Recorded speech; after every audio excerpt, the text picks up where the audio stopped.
मध्य प्रदेश के माधव जंगल में शेर सिंह का राज था। जब से शेर सिंह के माँ बाप को शिकारियों ने मार दिया था, तब से वो अपने आप को काफी अकेला महसूस करता था। हमारी रक्षा के लिए जिसने अपने माँ बाप को खो दिया है, वो आज अकेला घूम रहा है। उधर शेर सिंह भी अकेलेपन को महसूस करता हुआ जा रहा था। तभी भेड़िया आकर कहता है, महाराज, आप अकेले अकेले कुछ सोच रहे हो, कोई चिंता का विषय तो नहीं है ना? नहीं, सोचता हूँ माता पिता की मृत्यु के बाद जंगल की जिम्मेदारी निभाते निभाते एक शेर होने की सजा भुगत रहा हूँ। सजा भुगत रहे हैं? मैं कुछ समझा नहीं। शेर के सीने में भी दिल होता है, मैं भी किसी से प्यार कर सकता हूँ। आपने सही फरमाया। मैं तो कहता हूँ कोई अच्छी सी लुगाई देखकर आप विवाह कर लीजिए। अच्छा, अब मैं चलता हूँ। भेड़िए की बात पर विचार करता हुआ शेर सिंह अपनी गुफा की ओर जा रहा होता है। तभी उसके कानों में किसी के कराहने की आवाज आती है।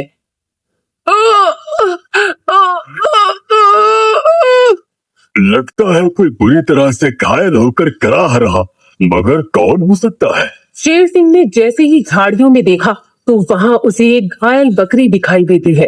तुम कौन हो और यहाँ क्यों आई हो? मेरा नाम राधा है, मैं पड़ोस के जंगल से आई हूँ। और तुम्हारी हालत किसने की? खाने की तलाश में जब मैं जा रही थी, तब मैंने देखा कि एक शेर और तेंदुआ जंगल के राजा की हत्या का प्लान बना रहे थे। अचानक मुझे देख लिया और मुझे मारने के लिए पीछे पड़ गए। मैं बड़ी मुश्किल से जान बचाकर यहाँ तक पहुँची हूँ। क्या तुम राजा को पहचानती हो? नहीं, मैंने उन्हें कभी नहीं देखा। ये सुनकर शेर सिंह मुस्कुराते हुए राधा से बोला, मतलब तुम मेरी जान बचाने के लिए अपनी जान को जोखिम में डाल के यहाँ आई हो? इसका मतलब आप राजा हो?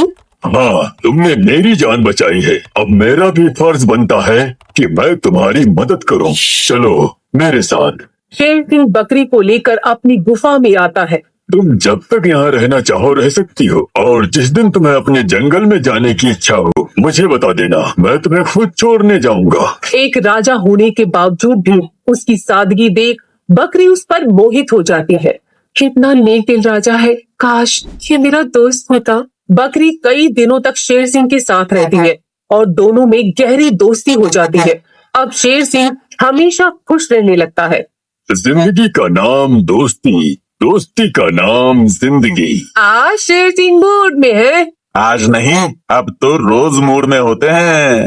अरे कहीं ऐसा तो नहीं कि शेर सिंह को किसी से प्यार हो गया हो? अरे चलो आज छुपकर देख ही लेते हैं। शेर सिंह के गुफा में वापस लौटने पर सभी प्राणी छुपकर देखने लगते हैं। एक बात तो महाराज। राधा, मैं तुम्हारा मित्र हूँ, तुम मुझे सिर्फ शेर सिंह कहो। महाराज तो मैं जंगल के प्राणियों के लिए हूँ। क्या जंगल में सबको पता है कि मैं आपके साथ यहाँ रह रही हूँ? नहीं। अगर जंगल के प्राणियों को पता चला कि एक बकरी आपके मित्र है, तो वो आपके बारे में क्या सोचेंगे? पता नहीं, लेकिन मुझे तुम्हारा साथ अच्छा लगता है। क्या तुम्हें भी मेरा साथ अच्छा लगता है? अच्छा तो लगता है, पर हमारी दोस्ती की यही सीमा है, क्योंकि आप शेर और मैं एक बकरी हूँ। मैं किसी जात पात को नहीं मानता। क्या तुम मेरी रानी बनना चाहोगी? ये सुनकर बकरी शर्मा जाती है। शेर सिंह और बकरी की बात अब जंगल में सबको पता चल चुकी है। इसी बात को लेकर आज शेर सिंह के टीले पर बड़ी सभा का आयोजन हुआ है। शेर सिंह, तुम्हारे पिता ने मरने से पहले मुझसे वादा लिया था कि तुम्हारी शादी मेरी बेटी से करेंगे, लेकिन हमने सुना है तुम किसी बकरी से प्यार करते हो। देखो, वो बकरी मेरी दोस्त है, उसे भरी सभा में जलील करना अच्छी बात नहीं है। अगर वो बकरी सिर्फ तुम्हारी दोस्त है तो अपने पिता का वचन निभाओ और मुझसे शादी कर लो। शेर सिंह, हम तुम्हारे पिता के वफादार हैं। हम जानते हैं कि तुम्हारे पिता ने इन्हें वचन दिया है, वो तुम्हें निभाना ही पड़ेगा। भरी सभा में पिता के वचन को निभाने के लिए शेर सिंह शेरनी से विवाह करने के लिए तैयार हो जाता है और उसी वक्त दोनों की शादी हो जाती है। फिर शेर सिंह अपनी पत्नी को लेकर गुफा में आता है। आओ शेरनी, ये हमारा घर है। गुफा में आते ही शेरनी ने बकरी को देखा तो आग बबूला हो गई। ये वही उल्टा है ना जो तुम्हारी प्रेमिका बनकर यहाँ रह रही है? देखो, ये मेरी परम मित्र है, इसे गाली देने का तुम्हें कोई अधिकार नहीं है। तुम झूठ बोल रहे हो, एक शेर की मित्र बकरी कभी हो ही नहीं सकती। अरे, क्यों नहीं हो सकती? तुम नहीं जानती, इसने मेरी जान बचाई है। जान बचाई है तो इसे इनाम देकर दफा करो। इसे घर में रखने की क्या जरूरत है? शेर सिंह ने बहुत समझाया मगर शेरनी ने एक नहीं सुनी। तब बकरी बोली, महाराज, रानी माँ ठीक कह रही है।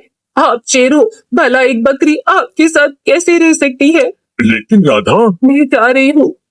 इतना बोलकर बकरी गुफा से बाहर निकल गई। बकरी के जाने के बाद शेर सिंह उदास रहने लगा। कुछ समय बाद शेरनी ने शावक को जन्म दिया और देखते ही देखते शावक 10 वर्ष का हो गया। सुनिए ना, चलो ना, आज हम अपने बेटे को लेकर कहीं घूमने जाते हैं। आज हमें आपकी मनपसंद जगह पर ले चलो। ठीक है। शेर सिंह उन्हें उसी नदी के किनारे पर ले जाता है जहाँ वो उदास होता था तब आता था। बेटे, कभी भी इस नदी के पार मत जाना, वहाँ दूसरा जंगल है और वहाँ के जानवर बड़े खूंखार हैं। तीनों जा रहे होते हैं, तभी अचानक झाड़ियों में से 2 शेर और 2 तेंदुए उनके सामने आ जाते हैं। कैसे हो शेर सिंह? मैं अच्छा हूँ, लेकिन तुम दोनों कौन हो? हमें पहचाना नहीं? अरे भाई, हम दूसरे जंगल के शेर हैं। तो यहाँ क्यों आए हो? इस जंगल को तुमसे हथियाने आए हैं। तुम्हें मार के हम इस जंगल के राजा बन जाएंगे। इतना बोलकर दोनों शेर और तेंदुए ने शेर सिंह पर हमला कर दिया। शेर सिंह 3 लोग थे, जबकि दूसरे शेर और तेंदुए 4 थे। 4 होने के कारण वो लड़ाई में शेर सिंह पर भारी पड़ रहे थे। हेरो, मुकाबला बराबर का होना चाहिए। ये लोग 3 हैं और तुम 4। अगर अपनी जान प्यारी है तो चला जाए यहाँ से। जान प्यारी होती तो यहाँ आता ही क्यों? मैं अपने दोस्तों को बचाने आया हूँ। ये मुझे अपना दोस्त बता रहा है, परंतु मैंने इसे पहले कभी देखा नहीं। दोस्त का क्या है दोस्त? चल इनसे मुकाबला करते हैं।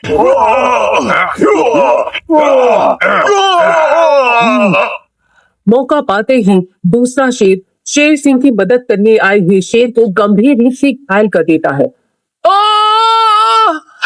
ये तो घायल हो गया। चलो अब शेर सिंह के बेटे को खत्म कर देते हैं। जैसे ही चारों खूंखार जानवर शावक की ओर आगे बढ़ते हैं, तभी घायल शमशेरा दहाड़ता है। रुक जाओ, अगर किसी ने शावक को हाथ लगाया तो जान से मार दूंगा। ये देखो, खुद की जान के लाले हैं और हमें धमकी दे रहा है। धमकी नहीं दे रहा, वो देख, यहाँ आने से पहले मैंने जंगल के सारे जानवरों को यहाँ बुला लिया था। साथियों, इसने हमारा खेल बिगाड़ा है, इसलिए चलो चारों मिलकर इसको खत्म कर देते हैं। चारों मिलकर अकेले शमशेरा पर टूट पड़ते हैं। सारे प्राणियों को अपनी ओर आता देख हमलावर प्राणी भागने लगते हैं। चलो भागो यहाँ से, जल्दी करो, भागो। हमलावर के भाग जाने के बाद शेर सिंह घायल मददगार से पूछता है, तुम कौन हो दोस्त, और मुझे बचाने के लिए तुमने अपनी जान क्यों गंवाई? जल्दी मुझे भूल गए दोस्त, मैं राधा हूँ। राधा को शेर के रूप में देखकर शेर सिंह चौंक जाता है। राधा, मेरी जान बचाने के लिए तुम शेर की खाल पहन के आ गई? फिर राधा बकरी शेर की खाल निकाल कर बोली, बकरी रहकर मैं उसे लड़ती तो तुम्हारी जान नहीं बचा पाती, इसलिए मैंने इन्हें डराने के लिए शेर की खाल पहन ली। मुझे बचाने के लिए तुम खूंखार जानवरों से भिड़ गई। दोस्त की खीर निभानी तो पड़ेगी। वफादार दोस्त की बात सुनकर शेरनी की आंखों में आंसू आ गए। मैंने तुम्हें कितना गलत समझा, मुझे माफ कर दो राधा, माफी मत मांगो रानी माँ। तुम्हारी जगह मैं होती तो शायद मैं भी यही करती। मैं तुम्हारे गुनहगार हूँ बहन, मुझे माफ कर दो। मुझे माफ कर दो राधा। मैं तुम्हारी दोस्त हूँ शेर सिंह, और दोस्ती में no sorry no thank you. इतना बोलकर बकरी ने दम तोड़ दिया। शेर सिंह और उसकी पत्नी फूट फूट कर रोने लगे। कुछ समय बाद शेरनी के वहां एक बेटे ने जन्म लिया, जिसका नाम शेरनी ने राधा ही रखा।